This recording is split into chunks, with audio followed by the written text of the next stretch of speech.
Na mtazamaji wa channel ya Biomedia, karibu sana, karibu tena tuangazie yale makubwa ya habari ambayo yameweza kujiri katika ulimwengu wa burudani. Na leo tuko na story ambako siri imefichuka, unaambiwa kumbe wimbo mpya wa Diamond Platnumz Sasampa ni wimbo wa msanii Lava Lava Diamond kauiba.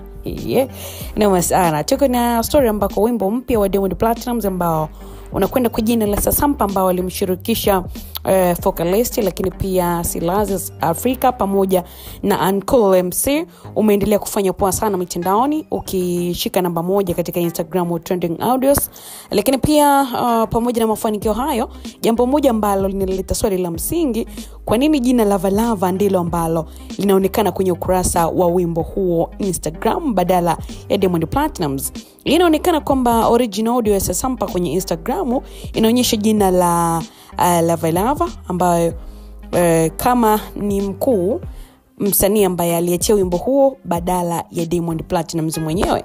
Sasa hii inawezekana ama inaweza kuchanganya watu wakidhani kwamba Lava Lava amehusika kwenye moja ya kutoa wimbo huo katika uimbaji au kwenye kutayarisha, ingawa sasa kila kitu rasmi kinamtaja Diamond Platnumz kama msanii mkuu akishirikiana na wasanii wengine ambao toka mwanzo nimeweza kukutajia. Lakini pia hii inaweza kuwa hitilafu ya wasambazaji wa muziki mtandaoni, kwa sababu mara nyingi majukwaa kama Instagram hutegemea taarifa kutoka kwenye metadata za nyimbo ambazo zinapandishwa kupitia kampuni za usambazaji. Inaonekana katika mchakato huo basi jina la Lava Lava lilijikuta likiwa kwenye sehemu ya msanii wakati wimbo uliopandishwa ni wa Diamond Platnumz, na hivyo Instagram ikaonyesha account yake kama chanzo cha original audio ya wimbo wa Sasampa ya Diamond Platnumz. Lakini pamoja na mkanganyiko huo wa majina, Sasampa imeendelea kutamba kiukweli, ikitumika kwenye maelfu ya release ndani ya siku chache na kuongoza kwenye Instagram trending audio.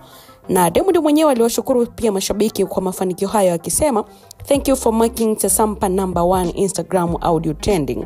Hadi sasa kiukweli hakuna tamko rasmi kutoka kwa management ya WCB Wasafi au wasambazaji kueleza chanzo halisi cha kutumia jina Lava Lava badala ya Diamond Platnumz.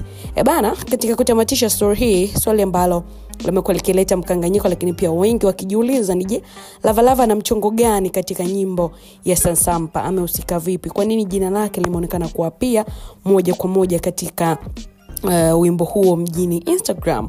Yote kwa yote wambea wanakuambia kwamba Lava Lava inawezekana nyimbo ni ya kwake, lakini kama ambavyo tunafahamu bwana mkubwa Diamond Platnumz amekuwa akifanya poa, akachukua nyimbo ile na kufanya kama ya kwake. Una maoni gani moja kwa moja katika hili?